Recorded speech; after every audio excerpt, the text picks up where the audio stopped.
Baik, terima kasih. Selamat sore Pak.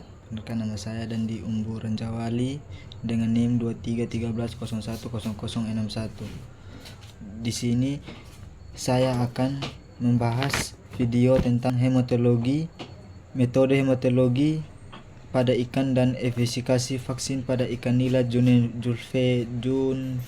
juvenile. Hematologi pada ikan sangat penting untuk menilai kesehatan dan kondisi. Fisiologinya digunakan luas dalam atau penelitian ini ekotoksikologi atau farmakotoksikologi dan akukultur merah atau sama dengan eritrosit.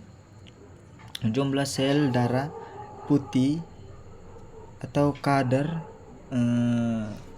hemoglobin, nilai atau presentase volume sel darah plasma dan jumlah trombosit yang secara bersama-sama memberikan gambaran tentang status kesehatan atau respon imun serta efek atau toksis pada ikan.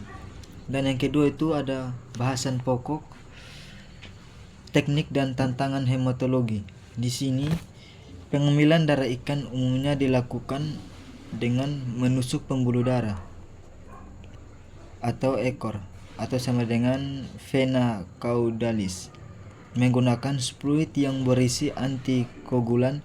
Prosedur ini harus dilakukan hati-hati bagi untuk menghindari stres pada ikan karena sel darah ikan memiliki inti metode analisis otomatis atau mamalia tidak cocok sehingga hematologi ikan dilakukan secara manual dengan mikroskop. Analisis hematogenetik diperlukan untuk melengkapi pemahaman perubahan hematologi, tetapi seluruh proses ini memerlukan keahlian khusus dan prosedur yang relatif rumit. Yang berikutnya ada aplikasi analisis hematologi.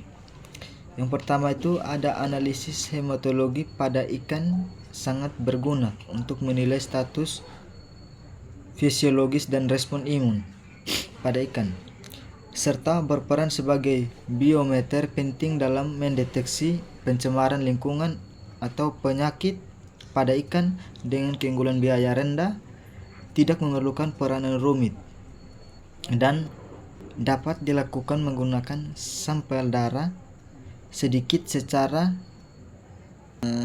mematikan atau NOE sehingga sangat cocok untuk pemantauan kesehatan ikan secara keberlanjutan. Dan berikutnya ada studi efikasi vaksin Aeromonas pada ikan juvenil.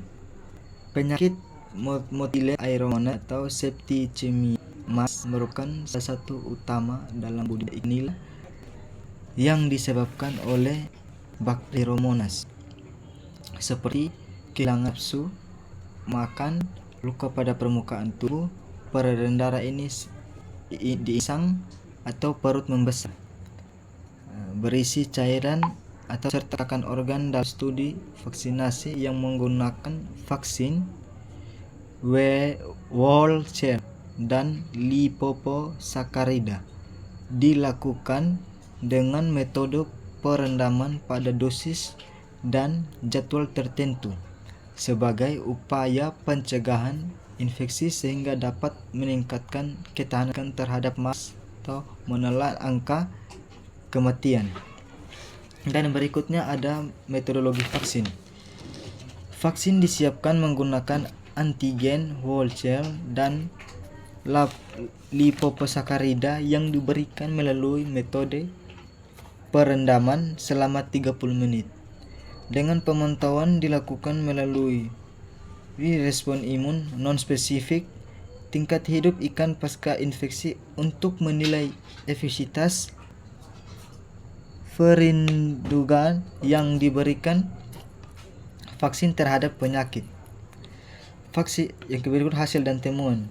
Vaksinasi dengan vaksin whole cell dan liposakarida pada ikan nila mampu meningkatkan respon imun dan kandungan hidup secara signifikan yang dibandingkan dengan kelompok kontrol, di mana kedua jenis vaksin ini efektif yang melindungi ikan dari Aeromonas hydrophila dengan efikasi terbaik mencapai pada memberikan vaksin melalui metode perendaman baru yang menghasilkan tingkat kelangsungan hidup hingga 98%. Baik, terima kasih.